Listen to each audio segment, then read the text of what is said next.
That's enough, I think, by way of introduction. Let's get going with our first session. So this is all about primary care. As I said, this is one of our priority areas where we think occupational therapy can have a real impact and influence over the next 5 years. That's why we've prioritised this work. We know, don't we, that 90% of the public's contact with health professionals is via GP surgeries, but we don't have strong access to occupational therapy within those surgeries. 8,000 surgeries in the UK and only about 300 OTs working in them. So we estimate we need another 2,000 OTs at least to be working in primary care to get that universal coverage. We want to expand the number of OTs in GP surgeries so that everyone can benefit from that early intervention to stay active and independent at home, at work and everywhere else. So this opening plenary session, Growing Primary Care, Lessons from the Sheffield Experience, showcases what I think you'll find is really inspiring work that's happening there to position OTs in GP surgeries. So delighted to introduce this panel of occupational therapists, GPs and students who'll be sharing their journey, the lessons learned, and I think most helpfully some top tips so that you can think about how you can take this forward in your patch. We're going to talk about leadership, practice, education and research, as well as hot topics of retention and recruitment. So our panelists, we've got a couple of GPs, Tom Holdsworth and Tom O'Brien, who are involved in the primary care networks in Sheffield. We've got Natalie Jones, Nat, who's a clinical academic occupational therapist at Sheffield Teaching Hospital, and has been really instrumental in this. We've got Helen Blomfield, a trainee advanced clinical practitioner, who's working within the service in Sheffield. Julia Clifford, a clinical specialist OT, who's works at Sheffield Hospitals Trust and is a first contact practitioner. Jennifer Reed, who's a university teacher, research fellow and OT at the University of Sheffield. We've got Ollie Ridge and Simran Sangar, both BSc occupational therapy students who completed a leadership placement with Primary Care Sheffield. So what we're going to do is I'm going to ask some questions of our panelists, but I want us to have good time at the end to answer your questions. So please do add those into the question box. So let's get going then. So yeah, can you tell us about how the clinical models in Sheffield have developed and why occupational therapists were recruited? So maybe I can come to you first of all, Julia. So you're going to hear about 3 of the Sheffield roles from myself, Helen and Laura to start with, that we've kind of developed in Sheffield very much to meet the particular population needs across the city.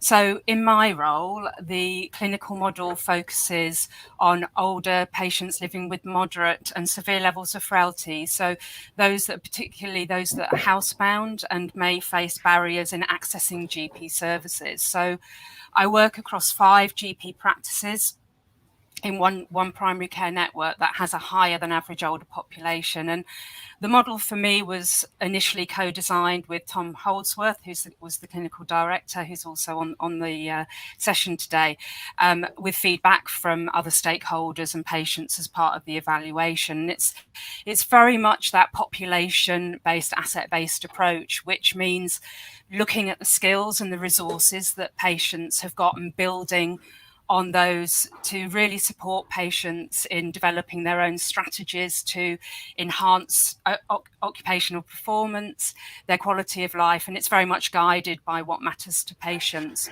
So I take direct referrals from the surgery staff, and patients can self-refer, and they can also re-refer back to me. I also attend some MDTs and support the practice staff, particularly with patients on their admission avoidance and palliative care lists. And I mean, what I want to say is that there is a really strong emphasis on anticipatory care and prevention in this way of working. So it is about working upstream to proactively find and manage the impact that frailty can have on patients' lives before frailty finds us in primary care and secondary care services. So in doing this, I work very closely with the care coordinator coordinators, and they contact and screen patients for more targeted occupational therapy input from myself. And I also work very closely with the social prescribers to signpost patients into other services. And I think that's really key in ensuring that that infrastructure is set up to support our patients as they move forwards. Brilliant. Thanks, Julia. Yeah, Helen.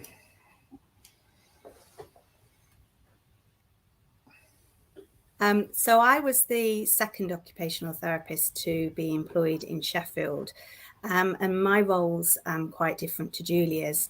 So in the PCN where I work, there was a very large population of residents in care homes. So the PCN felt that they needed the support of an occupational therapist with supporting those residents.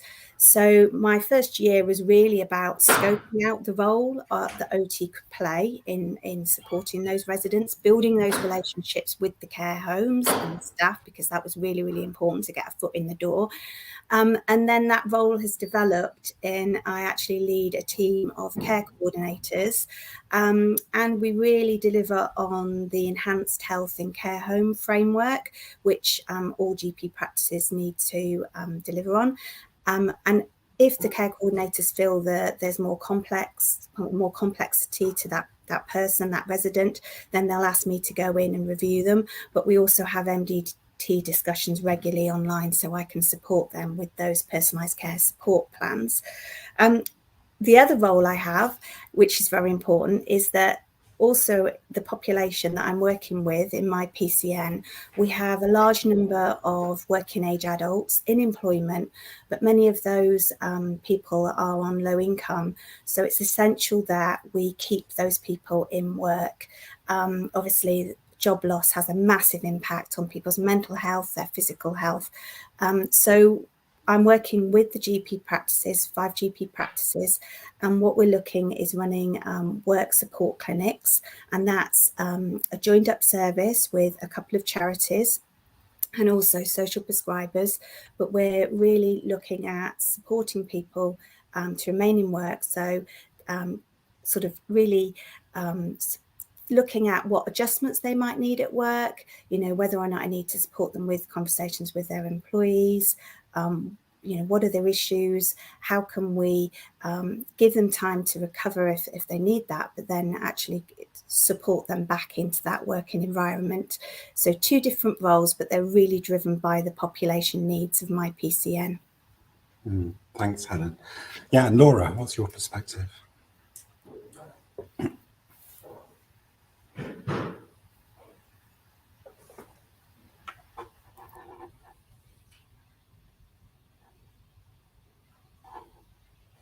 Able to bring up Laura? Yeah, here we go.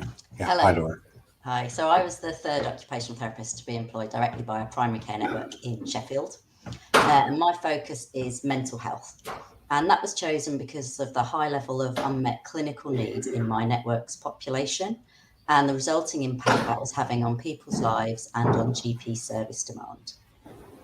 So in terms of who I see, there's no such thing as a typical patient, but most people I see are presenting to their GP in crisis regularly, and they usually present with anxiety and depression, but often they have an underlying complex trauma without a trauma-related diagnosis or without having ever received help in addressing the trauma that they've lived through.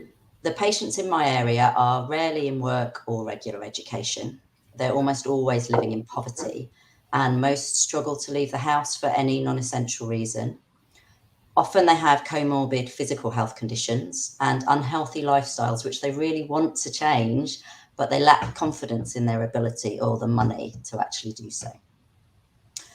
So in terms of what I do, my occupational therapy process, where possible, starts with a holistic assessment, and that is structured around the occupational self-assessment short form, which is a MOHO assessment. And we've also tried out using the RCOT and the PAN. And I use my assessment to gain understanding of a person's functioning, their physical and social environment, their physical and mental health, and also their knowledge, skills, and confidence in managing their health. and of course asking what it is that matters most to them and what they want to be different in their lives. And then I undertake occupational formulation and goal setting in partnership with them to decide on the most appropriate interventions. And unsurprisingly, we tend to focus on increasing their occupational functioning and participation in their community. So to do that, usually I need to educate people about their physical and mental health and build their skills and confidence in managing the problems that they're experiencing. And I always work in partnership with my wider team and the voluntary sector, which I'll talk more about a bit later on.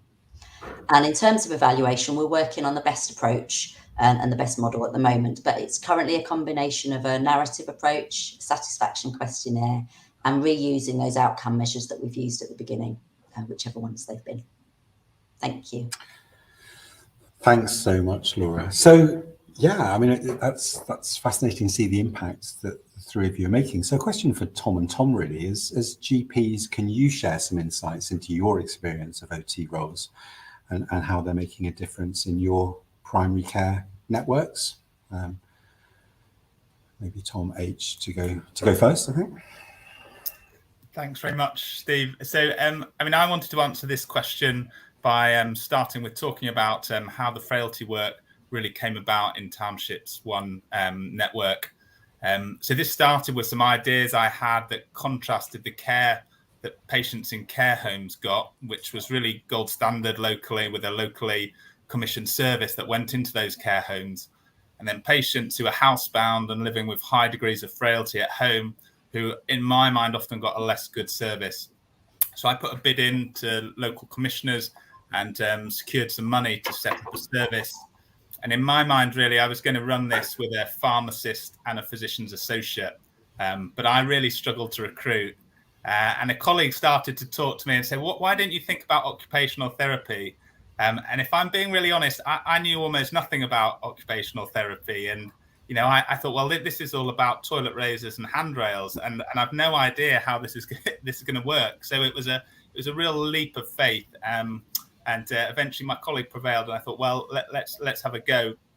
And it's been fantastic, really fantastic, in no small part due to the brilliant Julia Clifford, who we managed to recruit.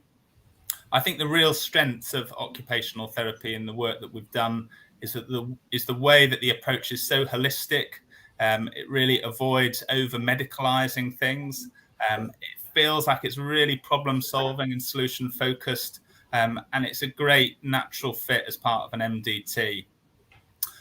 It has required some changes in the way that practices work. So I'm very clear in my mind that this works best across a group of practices, working with a particular cohort of patients.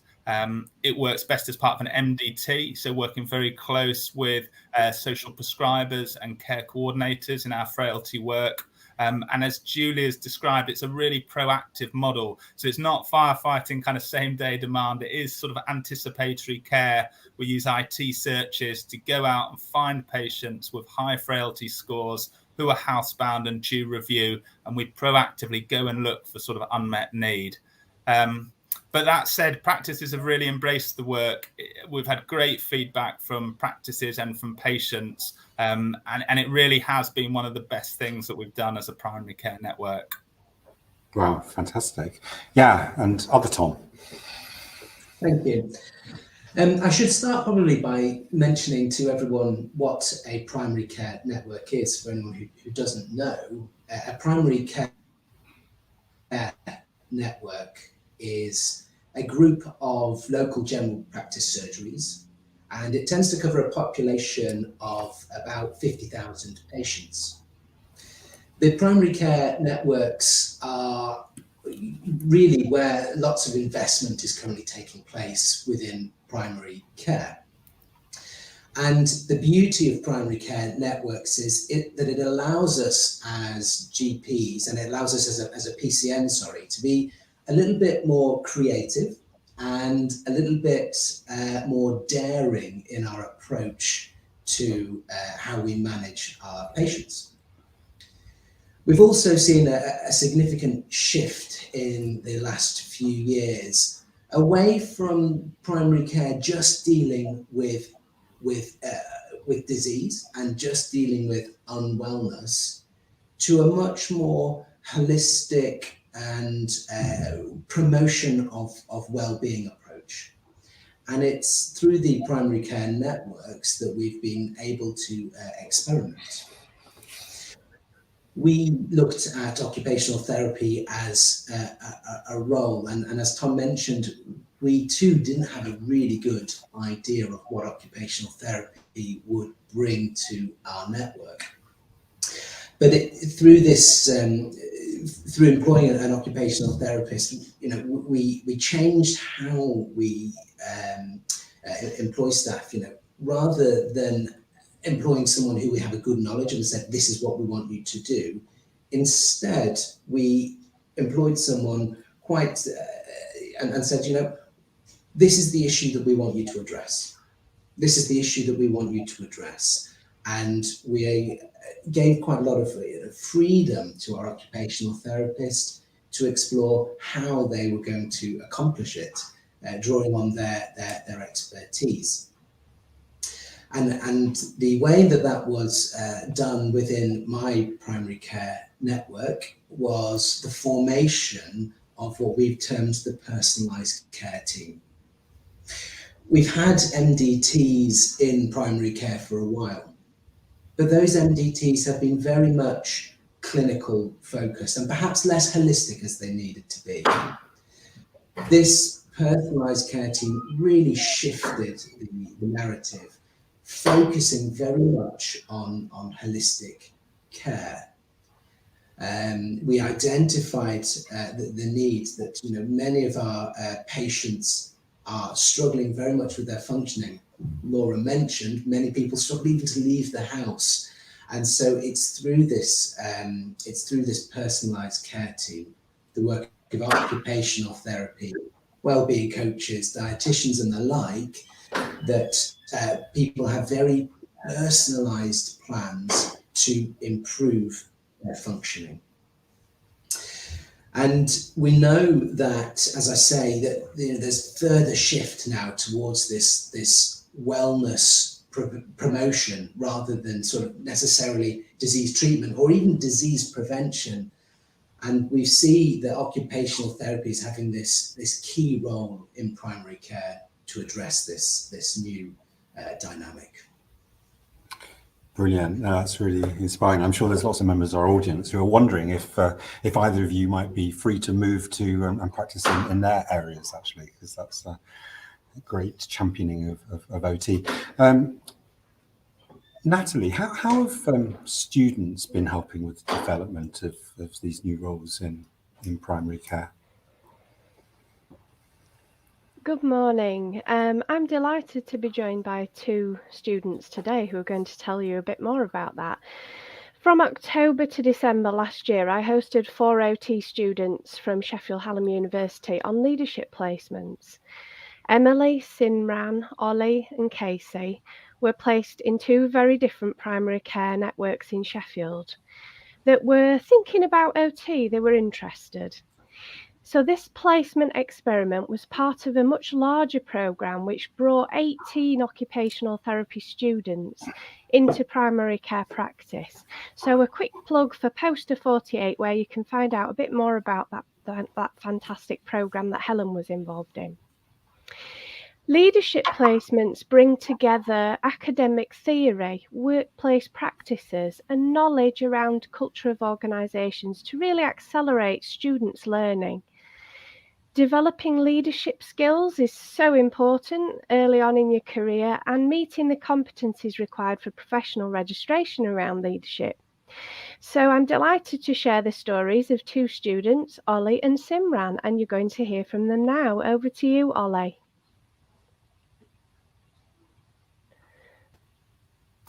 Thank you, Nat.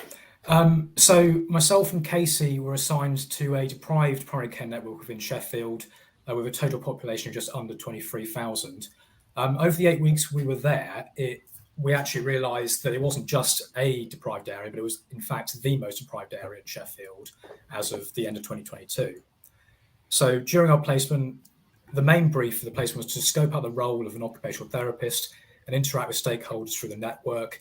And this, of course, included professionals, specifically GPs, and patients who had recently been discharged from hospital.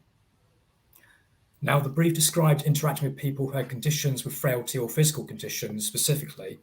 However, after 2 weeks of shadowing and scoping, it became clear that there was a need not just for an OT in frailty, but there was an entire range, including support for mental health, combating loneliness, and support with dementia reviews. Excuse me.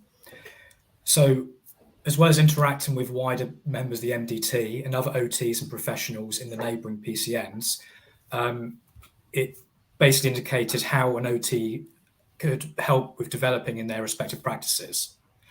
As well as this, we conducted service evaluations. So we started off with a mixed survey for GPs within the surgery we were assigned at, with a list of questions with tallies and bar charts. And the majority confirmed that there was a need for OT within the consultations, and that the OT was only marginally understood within primary care.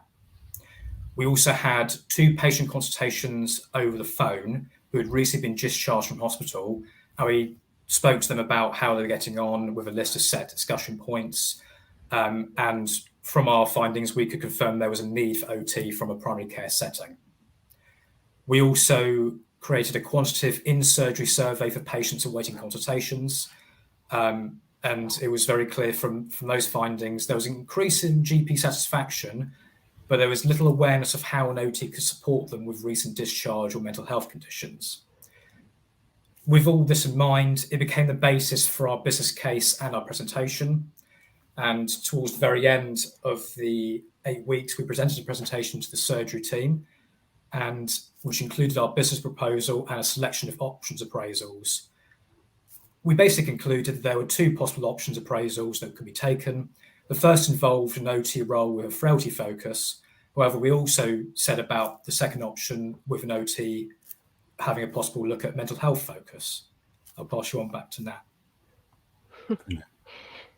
Great. I think we're going to hear from Simran next about her project.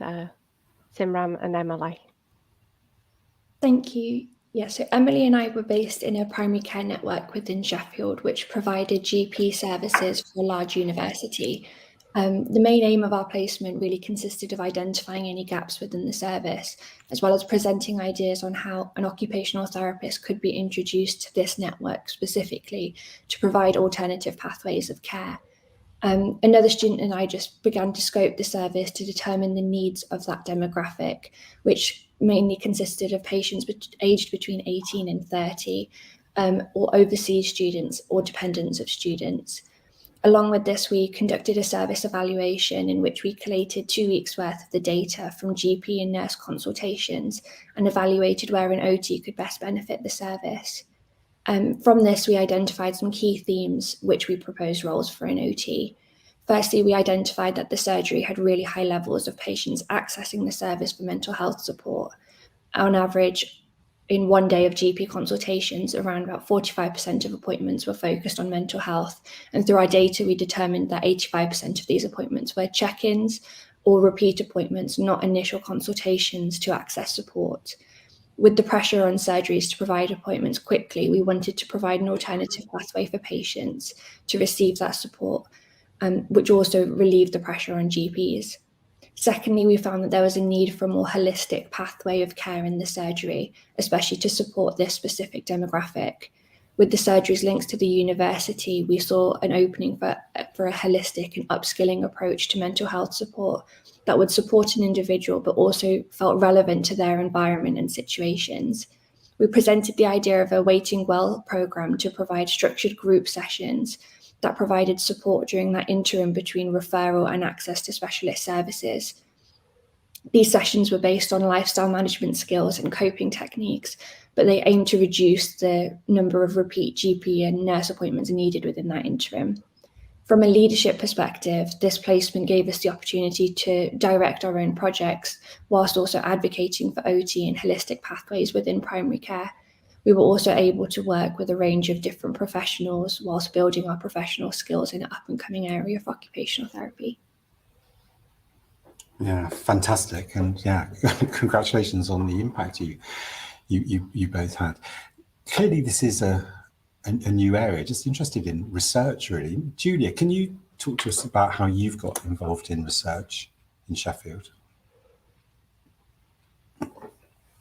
Absolutely, Steve. So what we found is that there are a number of different ways to get involved in our experience. And I think firstly, I mean, certainly listening to everything that we've heard so far, you can really see how important it is to actually evidence our own roles. So it's just really been really instrumental to capture the full value and impact, particularly as there's so role emerging. And we've done this by all completing evaluations and using the evidence from the evaluations to help develop the service and also support getting more roles across the city. And I think in Sheffield, we've looked at getting a range of sort of qualitative and process data that captures the lived experience of all the stakeholders. So that's the GPs, the practice staff, patients and their carers. And also, you know, with the process data, it's been really useful in understanding, you know, who we see, which pathway they've come from, and how they benefit from OT. And we've all used a range of outcome measures to support this. I've also supported national research taking place. So I took the opportunity to get involved in the RCOT National Primary Care Research Project that had a specific focus on frailty. And my primary care network, alongside Tom Holdsworth, was the England site for the study. There were two other sites, one in Scotland and one in Wales. And the brief summary of this piece of work is now available on the RCOT website. And I know the RCOT are hoping to get a publication in a journal, hopefully. And finally, what I'd say is we have tried to get some funding to do our own research and evaluations with, I have to say, varying levels of success. So we were successful in getting a small pot of funding through the Elizabeth Casson Trust and the University of Sheffield for Jennifer, who's going to speak next, to start on a stakeholder-led systematic review. And I think as a whole, we just recognise that data and evidence really helps to drive change and best practice, and this is an under-researched area. So, you know, we are really committed to support developing any, taking any opportunities to be involved. Brilliant. Yeah, no, that's great. So, Jen, what would you say are the top tips for getting involved in research in primary care? Yeah, thanks, Steve. From our experience in Sheffield, we've come up with 4 top tips, I think. So the first is really been fundamental to our success, and that's about building our collaboration and working in partnership. We really support and encourage each other and act as critical friends. And because we've come together as a collaboration, we've pooled our individual expertise to create a much larger bank of knowledge, skills and experience that we can all tap into. So don't be scared about reaching out to people and organisations to build these collaborations and partnerships.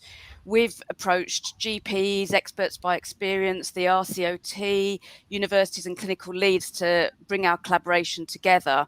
And if individuals themselves can't help, they're usually more than willing to signpost you on to other people. So don't be scared to reach out and build your partnerships and collaborations. I think our second top tip would be make yourself research ready and make yourself research confident. Take any local and national opportunities as they arise. It's no coincidence that 4 of us have skilled ourselves up by undertaking a Master's in Clinical Research at the University of Sheffield. But there's lots and lots of opportunities out there. If you don't fancy a formal course like that one, there are lots more informal ones, like the massive online open courses run by the NIHR. And we've provided lots of links to these in our top tips document on the RCOT hub. So take every opportunity to get involved in research and evaluation. Like Julia has mentioned, she got involved in the RCOT project. We put, as a collaboration, put lots of funding bids in to try and get funding to put my systematic review forward. Ollie and Simran took opportunities to get involved in evaluations whilst they were on placement. So look for opportunities and take them when they come your way. Our third top tip is make your research relevant, meaningful and achievable. And we did this by asking our service users, our clinicians, our GPs and our carers what questions they wanted to be answered. And then we adjusted our research question and outcome measures and research methods to fit those. And we also made it achievable, all of our research, by not reinventing the wheel. We looked for existing data, we looked for existing outcome measures and existing methods that have proved successful elsewhere. And we've got some good basis for finding out what those are by using the 2023 Canadian Primary Care Scoping Review that's out there, and the other fabulous primary care evaluations that are going on around the country that are being done by colleagues that we're going to hear about at the conference as well. So find out what's been done and don't reinvent the wheel. And lastly, our top tip is to think about who you want to influence or who you want to inform. As Julia's mentioned, evidence and data drive change, but only if people hear about it. So think about who needs to hear about your findings. We wanted to reach GPs, service users, academics, clinicians and commissioners, and they all needed to know different things in different ways. So we use lots of different methods to shout about our work and affect change. So, for example, Ollie and Simran have talked about business cases. We've produced podcasts and videos. We recorded radio interviews, and we're spreading the word at conferences and academic papers. So that's a summary, a very quick summary, Steve, of our top tips. That's fantastic, really, really practical. So I guess this raises the whole issue of leadership in primary care. So Laura, Helen and Nat, could you perhaps just share examples of how OTs are leading in primary care? Sure. So I've been leading a personalised care team that Tom O'Brien mentioned earlier in SAPA5 Network. So we are a team of 10, comprising occupational therapists, social prescribers for adults and teenagers, health and wellbeing coaches, a care coordinator and a dietitian. And there are teams like this being led by occupational therapists in other Sheffield networks too. So the team that I've been leading is broadly aligned to NHS England's comprehensive personalised care model.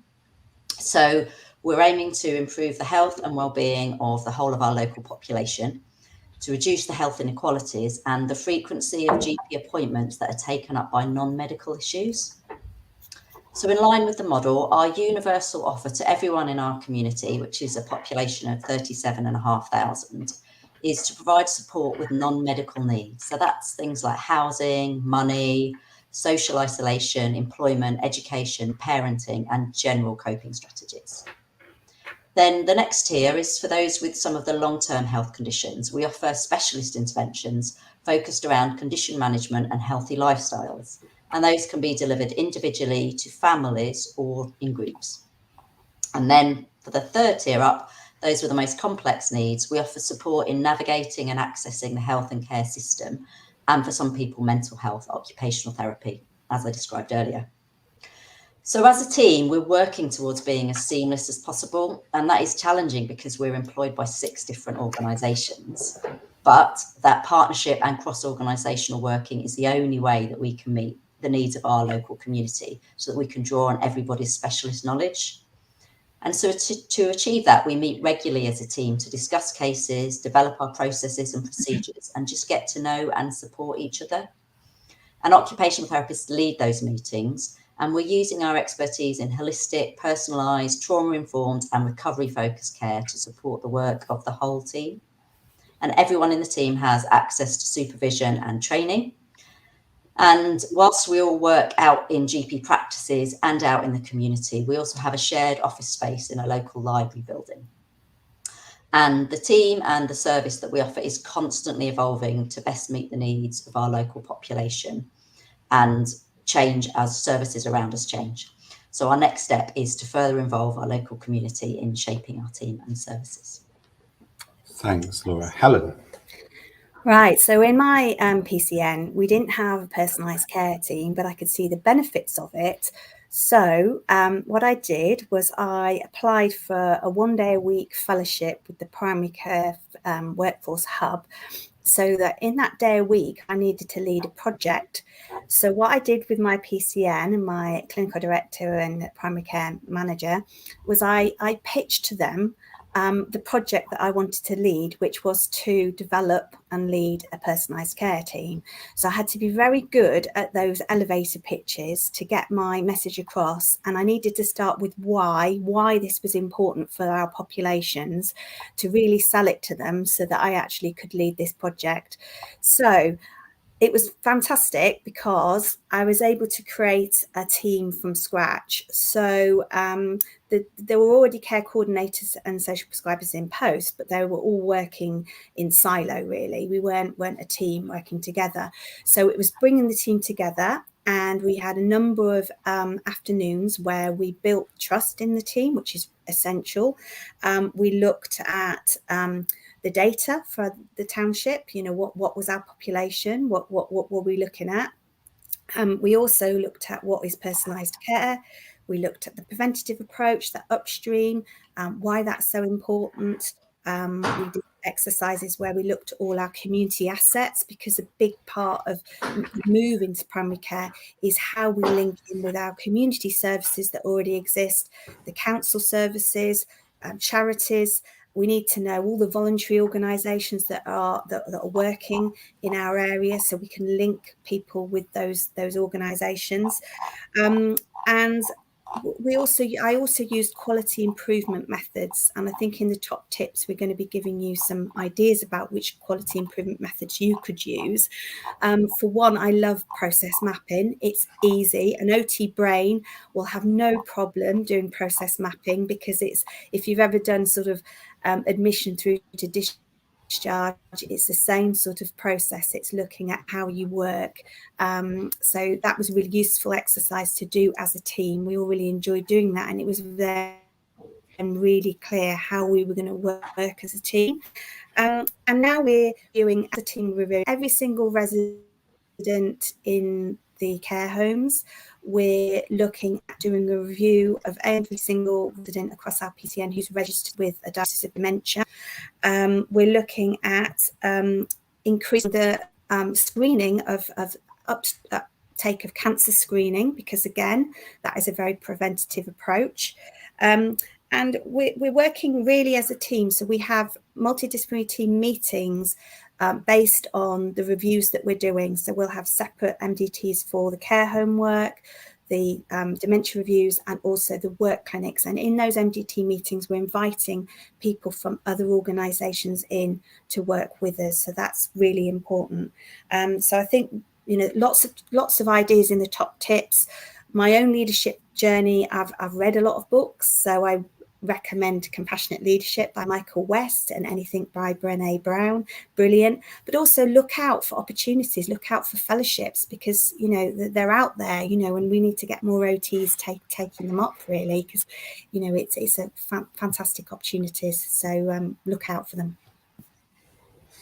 Yeah, great challenge. Thanks, Helen. Nat, what's your perspective on leadership? Yeah, I'm going to tell you a little bit about my leadership journey in primary care. So like ripples in the pond, the first 3 posts really started to demonstrate impact. And we used that as leverage for conversations with other networks, provided evidence and compelling stories to really influence the hearts and minds of those that were in a position to employ OTs. So the first 3 posts we've heard about today, they were a bit of an inch by inch challenge, but all this became so much easier when the additional roles reimbursement scheme was introduced. It became a different conversation. Not only was OT on the list, it was also funded. It felt like winning the lottery. But then I discovered the conversation took a different turn. It wasn't about having an OT. It was about, do you want an OT or a physician's associate or a paramedic? So I'm very fond of the phrase success breeds success, and that's what we've done. We've built on the success of these fantastic roles. And as you can see, leadership qualities in spades of the people that are working collectively. So the mass of OTs in Sheffield is growing. We've gone from 1 to 6, and we've 2 more posts on the horizon. one of the things that I have done as a leader is create a peer support group, and this has provided a safe space for conversations, coaching, learning, and really grow innovation and allow these people to really thrive in their roles. It's important for OTs to meet with other OTs. It's such a source of strength and inspiration when we do. So last year I was invited by Primary Care Sheffield to do a piece of work for them, reviewing additional roles reimbursement schemes across Sheffield. And I published a report on this work, which you can find under posters 21 and 27. Most of the important findings have been shared, but what I just want to talk about, one of the most important things that came out of that report, and that was the human factors, the need to feel valued, appreciated, connected and supported when you're working as a lone OT in a primary care network. Additional roles are such a new emerging workforce, and this development it's tender in its years, and it requires a lot more strategic development. And there's so much to do around growing the role of allied health professionals in primary care practice and creating the future leaders of primary care as well. So I feel like there's tremendous capacity and capability in the OT workforce, which the potential of that as leaders has not quite been realised yet. So there's a lot to do, and my message to managers and leaders here today is find ways to create that sense of belonging, to create that team like we've heard about from Laura and Helen. Create opportunities for additional roles in primary care networks to connect together and meet regularly as a team, and that's how you'll drive leadership. Brilliant. Thanks, Nat. That's really inspiring. So just our last question now, and I guess this is about looking to the future a bit, really. We've already heard that there aren't currently many OTs working in primary care. Just interested in how you see the workforce developing and what your vision is for the future in terms of OT in primary care. And there's a question, and I want to ask our GP colleagues, Tom and Tom, to answer this first. There's a question that's got a lot of support in the chat, really, which is about how do we persuade your colleagues? How do we persuade GPs across the UK around the value of OT? So maybe you can perhaps pick that up in your reflections. So, in terms of the future, we know there are huge problems in the NHS at the moment. We know that too often we're firefighting same-day demand. We haven't managed to fully engage our population in their own health and well-being. We've not focused on keeping people well. And as services, we often behave in a siloed way, struggling to work effectively together across organisations. And there's loads of work going on in primary care and primary care networks across the country, looking at new models and approaches. And I think OT has real potential to play a huge part in these new approaches. It's quite chaotic at the moment, but you can look ahead. You can look at the contracts, but also a lot of the policy documents out there. So things like the Claire Fuller stocktake, which perhaps point the way as to where we're going. And when I look ahead, the sort of things I see are integrated teams working across organisations. And I think OT has a real opportunity to be a very effective team member, but also to potentially lead those teams or be the connector across organisations. We're going to see more of a focus on keeping people well and engaging people in their own health. And I think occupational therapy, it's clearly a really key part in that. That feels like that's core to OT. And I think that we're going to have a focus on collaborating across organisations to look after specific populations. We've heard real examples of that today. So changes time to be an OT if you're interested in primary care. In terms of what can you do to encourage your local GP practices to take part of to be part of this. I think for telling that narrative, I've just tried find a way to tell that and find interested in that narrative of why we need to change. Perhaps tie it into GP access. How can you look upstream? So rather than firefighting at the front door, we're working to reduce demand. So can you tell that story about how occupational therapy will help with that. You're going to have to make the business case. The managers as well, they'll be really interested in the business case. So think about how you make that and look for case studies. GPs and their teams are often real pragmatists. Can you demonstrate and show how it's working somewhere else? If you want to look at the frailty work, there's a podcast on it, on the General Practice podcast. You can look up and share. So finding ways of sharing what's working already, and then evaluate the work so you can share it with other teams locally. Brilliant. Thanks, Tom. And other Tom? Thank you. Yes, I think really important for you to align, and probably the occupational therapy leaders particularly, to align yourselves with what general practice has to focus on. And for those who don't know, general practice will have a new contract in March 2024. The primary care networks may hopefully have a new contract in March 2024, and I think it's important that you know what general practice has to focus on, so that you can then look at how you align yourself with that.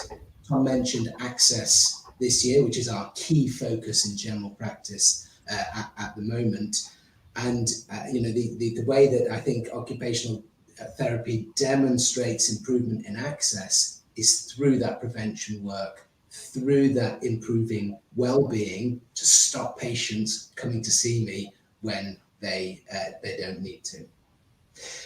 Some of the other things that we need to do is gathering the evidence. And I think this is a difficult thing to do, particularly when talking about prevention. It's easy for me to demonstrate that I've made some improvements in capturing more people with high blood pressure.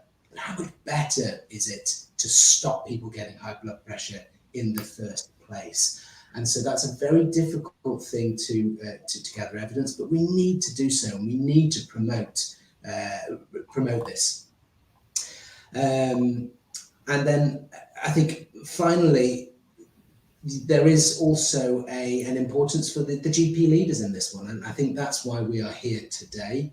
We're here to promote occupational therapy and primary care to occupational therapists, but we also do that more locally in Sheffield. And our hope, as Nat said, is about that ripple effect, that as more GPs get used to occupational therapies, talk about the benefits of it, that others will then pick up on that and will take the plunge and employ occupational therapists as well.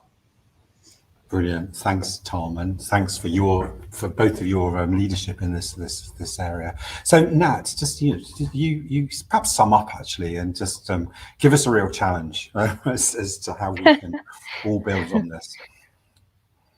Yeah, thanks, Steve. I mean, I just want to start by acknowledging the work of the whole primary care OT community, because I used the Lanarkshire work as inspiration for what we did in Sheffield, and there's so many others out there, some we will hear about at this conference. But this story that we've heard today all started back in 2018, when I was lucky to get a secondment to Health Education England in a workforce role, where I had the opportunity to go out and meet GPs, and I listened with curiosity to their concerns about work pressures, and I realized that occupational therapy was a potential solution to some of those problems. And so the plan was set about convincing OTs and practice managers to employ GPs to employ an OT, and it wasn't easy. There were lots of doors slammed in the face, some which did hit me on the bottom on the way out as well, quite painful. It wasn't easy, but what I did was I decided I wasn't going to let that challenge stop me taking this forward, because I knew that OT could make a real difference. So with that sort of passion, determination, a bit of maybe bloody-mindedness, I set about daring to make a change. And it happened really one conversation at a time. And this is when I met Tom. And you've heard their story today, Tom and Julia. Tom was my tipping point. He was the person who was willing to take a risk, who was convinced by some of the arguments I was making about where OT could add value, and he was willing to give it a go. So I'd like to share really the three things that I've learned. And the first one is, just because you're not in a position of power doesn't mean that you can't lead change and be a leader, and leadership is a role for us all. The second one is, be the master of your own PR. Don't take your foot off that PR pedal, because we're in this for the long game, and it is the drip drip effect, working towards sustainability of these roles for the future. And the third one is, occupational therapy colleagues are such a rich source of information. And when we collectively work together, there's a tremendous capacity there. So tap into that knowledge around and draw strength from the collective creativity of OT, because together we really can achieve more. So I guess my call to action today is threefold. The first is, dare to lead, dare to change. The second is, find your tipping point. And the third is, share your impact. Share, share, share. Lever the power of the many, the power of the crowd, because I think that moving that power of the few, it creates influence of the many. So that's my call to action today. Thanks, Steve. Brilliant. Yeah, brilliant. Thank you. And we have run out of time, and so we can't deal with all the questions on there. But, you know, this is the start of a fantastic debate, isn't it? And there's so much in our programme around primary care. So I'm hoping that through all the kind of resources, the networks, the opportunities, we'll be able to pick this up. I think this has been a fantastic opening. I think there's a real vision for the profession, but some really great stuff around leadership in there as well. So I want to give a massive thank you to the panel and to congratulate them on what they've achieved. So yes, enjoy the rest of the conference. Thank you very much, everybody.